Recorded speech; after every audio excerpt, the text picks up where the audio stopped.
Hey folks, KILT-MAN here, KILT-MAN at your services. How are you all? We're all doing very, very well. Now, of course you've heard the news, you've digested it, you've regurgitated it, you've choked on it. Amazon have bought out James Bond 007. Yeah, the news broke and I don't know. Is it a good thing, is it a bad thing?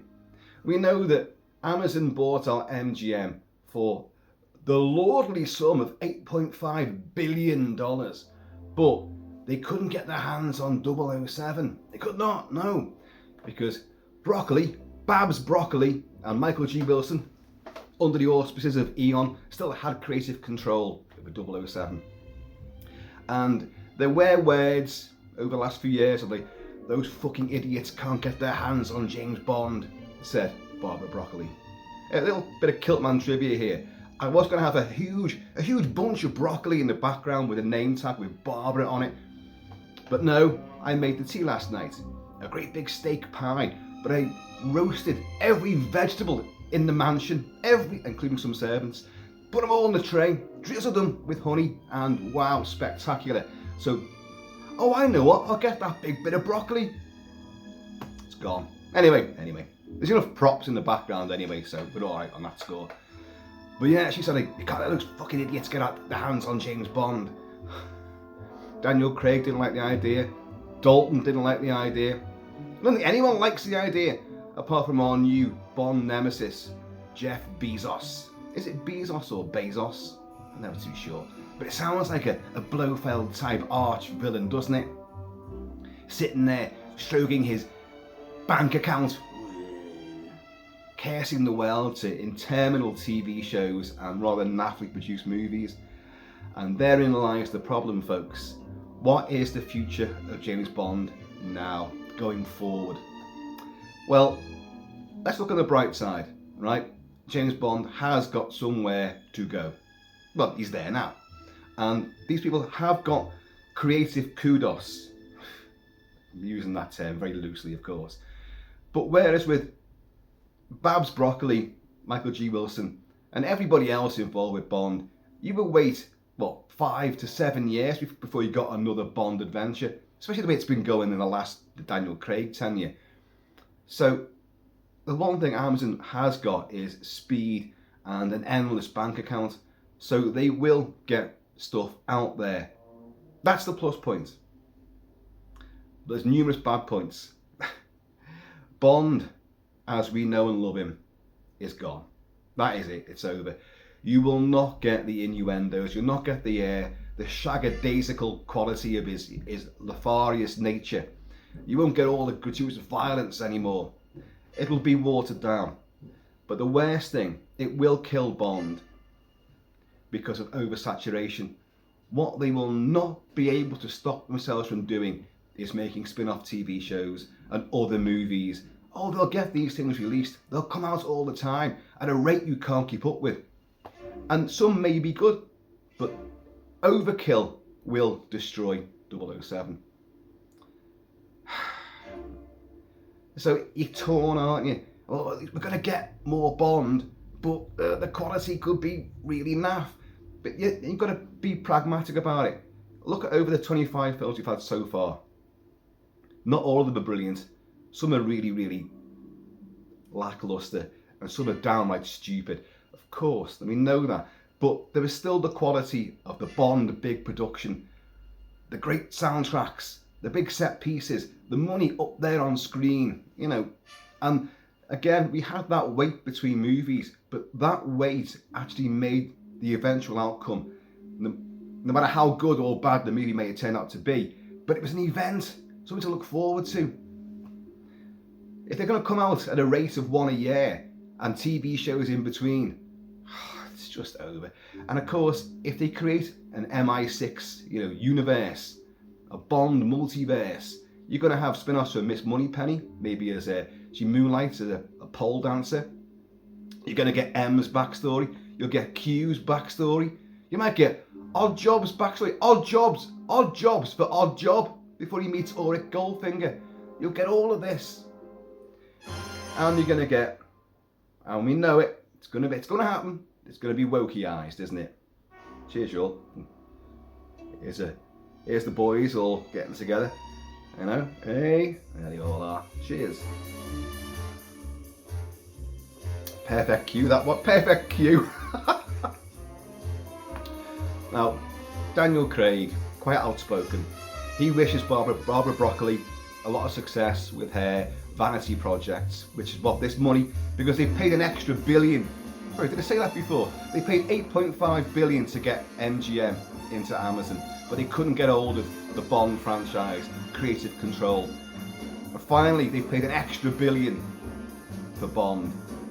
So Barbara Broccoli can do her vanity projects now, and Michael G. Wilson, as Daniel Craig said, can now enjoy retirement and a well-earned break. Craig loves these two, and with good reason. A great actor Craig may be, but they put him on the map with 007, beyond any shadow of a doubt, freeing him up to go off and do all his massively bizarre and diverse roles, which he's done ever since. And good luck to Daniel Craig. I think he's great. I did get kind of... Spectre was like, oh dear God, that's one of the worst entries. But going forward, Jeff Bezos put onto social media to the public, so who do you want as the next James Bond? Who do you want? God, don't put it in the hands of the public. So, you know, I think another thing that tied down Bond with Broccoli and co was they could not make up their minds. Yeah, I know about 2 years ago I reported that Aaron Taylor-Johnson was going to be in the frame. Barbara Broccoli wanted him, and it was his job to turn down. He had refusal. They were offering it to him. I don't like him. I don't rate him as an actor. I think he's an arrogant, smarmy git, and that's perfect. The perfect credentials for James Bond 007. So, what am I thinking? He's the top dog. I don't like him though. And who else have you had? Let's have a look. Oh, Henry Cavill. What the hell is going on with Henry Cavill? Because The Witcher, doomed, Highlander remake. I was following this, doing it for Chad Stahelski, the guy behind John Wick. And I've said all along that a Highlander reboot or remake could actually work, because although we all love Highlander, the first one, it's a massively flawed film. There's loads of gaps in its logic, and to try and fill out the backstory and the mythology would actually be a wise move. And Cavill is great. But I've heard nothing at all about it. I mean, now I think about it, I should have just done a little update and have a look, see what the news was about Highlander. But so any of you guys out there, let me know, because I haven't bothered my arse to check it. But Henry Cavill, Superman, he's also the kiss of death to many projects. They just fall apart. He's in the frame and then that's it. It just peters out, goes nowhere, leaving him seemingly a very jaded, cynical guy, as you'd expect. Now, of course, he played a great rogue agent in Mission Impossible Fallout. He's brilliant in that. But the thing about Cavill is he's too big. And he's what, is he 42 now? 43, something like that? And I've heard people saying he's too old, because they want someone who can literally free themselves up. This is how it's been for 15 years or so, to get maybe 3 or 4 movies out in that time period, like they did with Daniel Craig. So you want someone who's possibly sort of mid-30s, so they grow into the role. They don't start the role too old.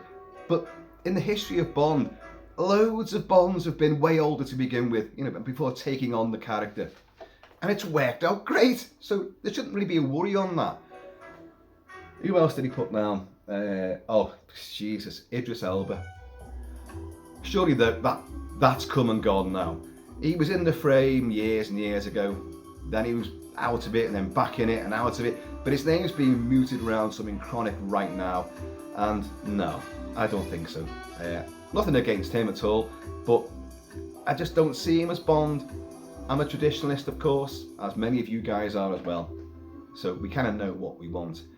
And again, going forward, Bond, unless you set Bond in the 60s, like the original Dr. No and the original cycle for Sean Connery, when Bond is an ex-Navy commander and he served in the Second World War, he's now fighting the Cold War, unless you set it in that time period, you can't use any of that. So Bond now, what is he? And he better not be a she. No way, no Jane Bond. Amazon, you've got free license to explore stories with other characters, other 00 agents who could be women, could be whatever, any ethnic, minority you choose. Tell their story, but don't make them Bond. That's white proviso. Please don't do that. And an ex-Navy commander who's also Special Forces trained, commando trained, and yeah, sees action around the world in glorious, glamorous locations. Amazon have got this Tom Clancy's Jack Ryan series, haven't they? Which I haven't watched, by the way. But that would seem to be, well, you've got a good foundation there. That's the sort of thing that you kind of really want. Yeah, I think. Skullduggery, violence, chases, espionage. Yeah, lots of bad guys, lots of minions to be taken out, lots of goons to be dismantled viciously on camera. Cheers, y'all. And some sexy women. It's not magic in a bottle. It's not a huge chemical process. Good looking guy who's 35 onwards, who looks like he's been around the block a bit. He can't be a fresh faced youngster coming in. You can't have that. That will not work at all. Can't be a woman. No. And looks like he's had military experience, but he's got to be suave, sophisticated, a hint of smarm. He's arrogant. Aaron Taylor Johnson's coming back into the vogue again. Damn it, didn't want that. So I think Dan Stevens, I've said this before many times, Dan Stevens is now, I think he's 42 or something like that now. Yeah, he's Downton Abbey. So he got sort of the chic, elegant, sophisticated side, but he was also a bit of a daredevil, a racing driver, went to war, then got killed in a racing crash. Yes, I'm a big fan of Downton Abbey, don't you know? And but then he did the film The Guest, where he plays a mysterious guy who could be one thing, but actually turns out to be another. But he might be working to help people, but he's actually a vicious psychopathic serial killer as well, who's almost like Michael Myers because he simply can't fucking die. And it's amazing. And he's in the film Abigail. He's a foul-mouthed bastard, a robber who falls foul of a vicious vampire girl, who could be Dracula's daughter. And I like the film. And he put a different side, a different slant to his normal persona. He was far more foul-mouthed, far more pathetic in many ways, but still thought he was gung-ho and can get the job done. But he was a bit of a twat. So all these facets work with Dan Stevens. He looks the part. He's not too big and brawny, but he can do action scenes. He's quite intense. He's got a sense of humour. It all comes together. For me, Dan Stevens is the man. Dan the Man is 007.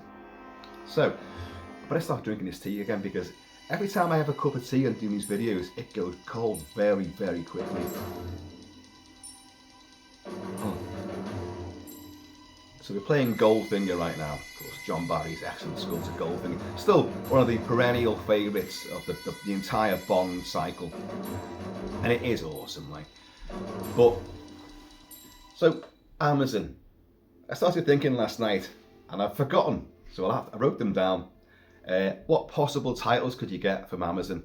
You only deliver twice. No Prime to Die. My personal favourite now, The Delivery Guy Who Loved Me. Or some new ones, new slants. Nothing Ever Arrives. Out for delivery. 8 stops away. For your designated safe place only. From our final warehouse with love. Refund revoked.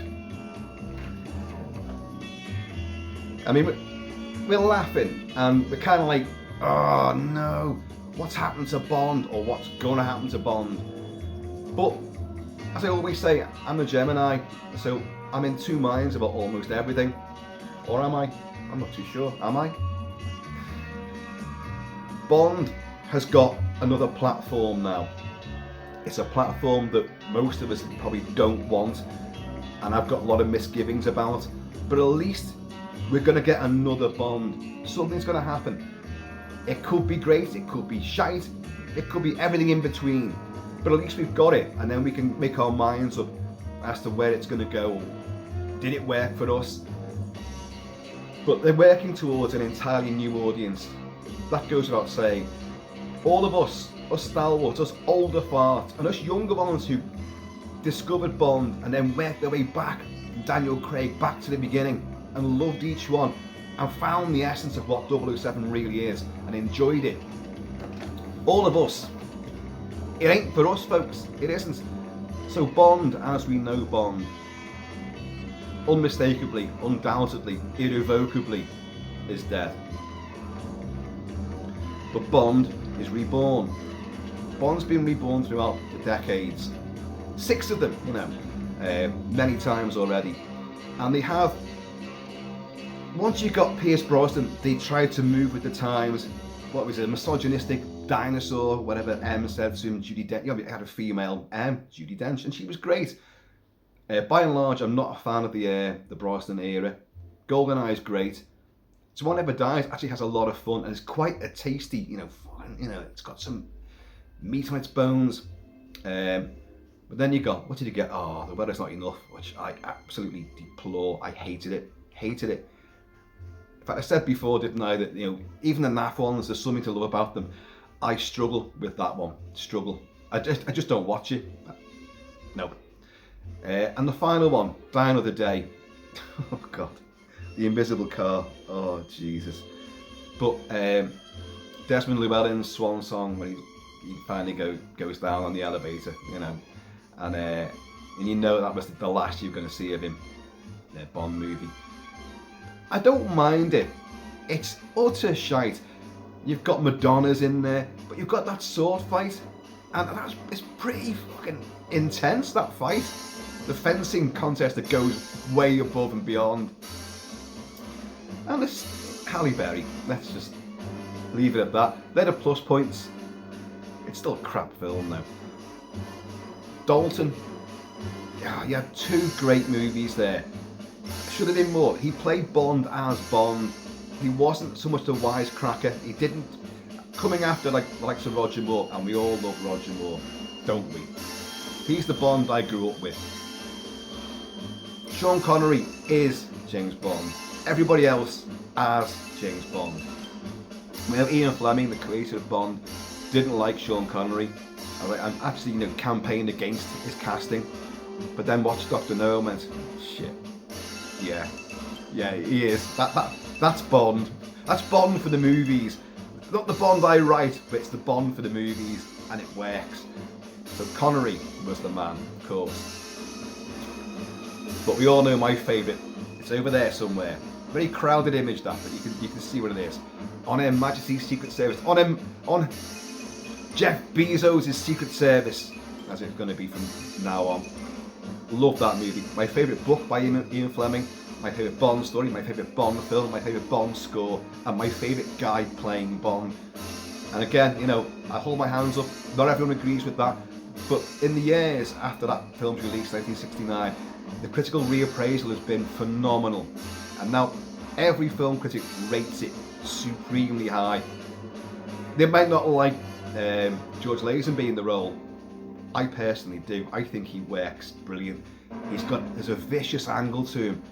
He's got the charm, the sophistication. There's a sense of humour to him. But man, when he's fighting, he's a brutal monster. Daniel Craig sort of brought an element of Lazenby's characterisation into his personification of Bond, and it worked a treat, of course. Casino Royale, oh God, not the original one with David Niven and oh God, what's his name from Sleeper and Love and Death and Annie Hall, Woody Allen, not that one. That's great, that's camp and off its tits, it's wonderful. But Daniel Craig's Casino Royale is just outstanding. He's a monolith, he's a locomotive. When he's chasing the bomber at the start, and the bomber, he's always free running, goes through the little narrow gap at the top of the wall, and Daniel Craig just goes through the fucking wall. You're like, yes, that's the man. I always remember like Daniel Craig's quote. He said, actually he bulked up for the role. He said, well, I want people when they see me to go, oh fucking hell, he could do somebody. And then, but Bond shouldn't be like that. He shouldn't stand out from a crowd being ultra hulking and brutish. He shouldn't. It worked, but you can see why he slimmed down throughout the rest of the movies. He was still a brutal pugilist, you know, a pure killing machine when fully let loose. But he saved his time. I've got a weird TV antenna hair sticking up somewhere around here. My hair is a law unto itself. But at least I've still got some hair, unlike Mr. Connery in the latter years of Bond. That fake hairline and the toupee! Oh dear God. Cheers, folks. Actually, this is one of my favourite tracks on Goldfinger. Dawn Raid on Fort Knox, Pussy Galore on a black man and a flying circus. Fly over Fort Knox, of course, and they used this gas to knock out the army who were based there, so Goldfinger can go and do his big robbery at the Federal Gold Reserves. Now, when I was a kid, bizarrely enough, you know, you play Bond. Nothing bizarre about playing Bond and all that, like. But me and my mates used to reenact this scene. And when you think about it, what the hell was the appeal of this? The music's great. It's an epic set piece. But we play all the American soldiers who are like, we're sitting in jeeps or the back of a truck or on parade or marching down the road, and we just go, and collapse as the gas hit them. And we play it over and over and over again. And we just love like collapsing and falling on the deck. What the hell? Anyone walking by this group of like little scrot bags, and like, what are they doing? And it, mass passing out. It just didn't make any sense. But there was some kind of crazy appeal, the visual thing of all the troops hitting the deck, being taken out like that. And when you're a kid, you think that they're dead. Of course, they're not. They're just knocked out. Even Goldfinger wasn't quite that nasty. But this, it's brilliant. It's such a brilliant piece of music. And of course, the other thing, Amazon, physical media.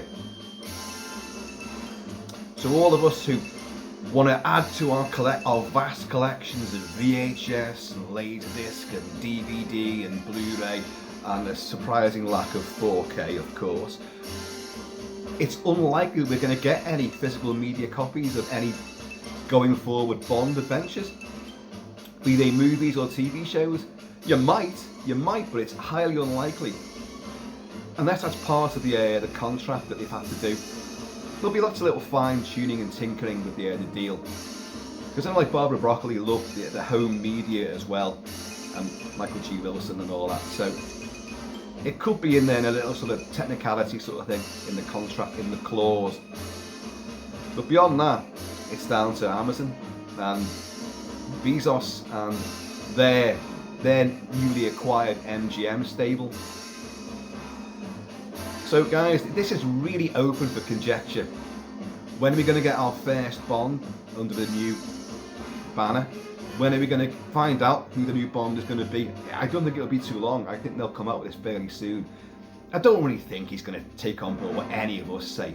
So who do you want as 007? He doesn't give a shit about what we think. But I think it'll be announced fairly soon, I would have thought. They're going to move with this.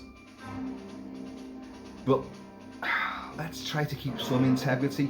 Let's try to keep some of what made Bond Bond. Let's keep that in the mix.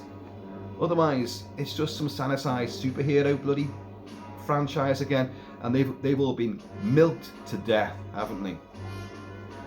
So TV shows that Amazon's done. Well, you got Jack Ryan. What else you got? Rings of Power. Oh shit. They're taking another established franchise and absolutely screwing it to the wall.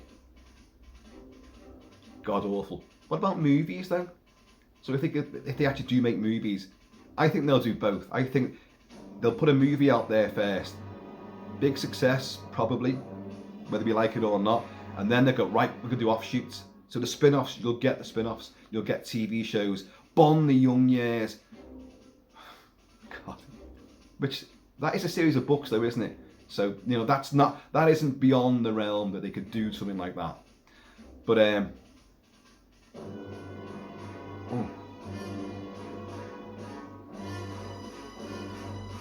But yeah, I think you'll get this pretty quickly, and I think they will saturate the market with it. Also, films, I can't think of any. I can't think of any. There's loads of Amazon produced movies. I can think of one, but they didn't produce it, they distributed it, and it was the remake of Suspiria.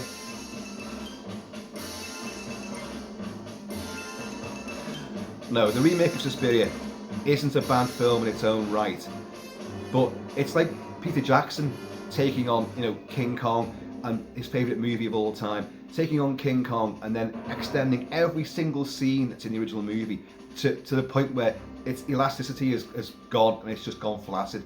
He extended everything, and that's the theatrical cut. And then he put out the extended cut as well. Oh God!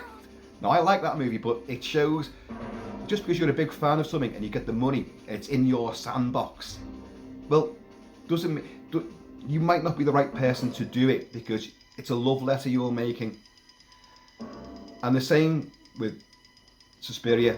They just took every scene from the original movie and then stretched it all out, created backstories and new stories and a new finale, and you went massively OTT. And the problem with Bond and Amazon could be exactly the same. The films, if we get films, could be good standalone adventures, possibly even with a different guy playing Bond each time. But you will get fillers, you'll get TV spin-offs, other shows in the MI6 universe. I guarantee that's what's going to happen. Bezos is going to want his fingers in many pies with this. Many spy pies. So, folks, let us know what you think about this. And I know we've all got some quite staunch opinions on it. I had quite some debates about it yesterday. I mean, this comes on the back of like, we're losing Doctor Who. Or are we? Oh, the threat is there. Doctor Who's going to get shelved. That guy whose name I can't pronounce, who's been playing Doctor Who in the last, he's filmed 2 seasons. We've only seen, you guys may have seen it. I refuse to watch it. But he has filmed a final season, and he wanted to quit anyway. And the viewing figures were disastrous. But on the back of all the bombshell about Doctor Who, it could be the end of a British institution. Well, the way it's been handled, good fucking riddance, load of shite. Bond, another great British tradition, an institution, and it is British, although a lot of the money has come from America, of course. A lot of the stars and production crew are American, but it's a British thing, Well, is it going to remain that way? Are we going to have that sort of sovereign integrity to it? I don't know. They could do movies set in the 60s. They could do them all over the place. There hasn't got to be an ongoing story. Daniel Craig's tenure was, was marred by that. It was a big bad mistake making Blofeld his half brother. That was just awful. I hated it, utterly hated it. And then having this through course of the storyline, which had to be wrapped up, and there's only one way it could go. Daniel Craig was sick of doing it, but you're gonna have to kill me off. So they killed him off. But you don't need to do that with Bond. Yeah, between On Her Majesty's Secret Service, Diamonds Are Forever, and For Your Eyes Only, you get the hunt for Blofeld taking place. Yeah, because he loses his wife, obviously Tracy. And I get that, but it's not like consistent movies. And they didn't even play too much into that. I mean, Blofeld, if indeed it is Blofeld at the start of For Your Eyes Only, that's a throwaway, almost comedy sequence. So, I don't know if you've noticed, but Mr. Kentucky Fudge, he's sporting the Donald Pleasance eye scar, and he's playing with a little puddy tat. He's playing with his pussy. Yes, he is. Pussy galore. Oh, this has gone really cold now. Oh. But yeah, I'm pretty certain that Cubby Broccoli would be turning in his grave with all this news. But they wasted too much time. Barbara Broccoli, Emma J. Fox then, Michael G. Wilson and Eon wasted too much time in between these movies, and no, it helped build up, the excitement and enthusiasm, a new event, a new release of a Bond movie, a new Bond. But this whole thing, this whole saga of whose name's in the frame, who are we going to pick? It just chews up years of creativity. So the film, in the end, finally gets rushed out there. So, lots to play for. None of us are getting any younger, but it appears Bond probably will get a bit younger. Unless they go with a different Bond each movie. But then it'd be like the lottery, won't it? Or they'll keep asking, who do you want to be next Bond? And you put your own name in, so they might get a complete unknown. Sadly, KILT-MAN, I think you're too old for it now. Damn it. But we shall see. We shall see. Bond will be back. But Christ alone knows how it's going to turn out. Dearie me. Right, folks, I have been, or we shall be KILT-MAN. So in the meantime, in this ever tongue-twisty, put your teeth back in KILT-MAN in between time, please keep it kilted, keep it Celtic, and I'm going to see you all.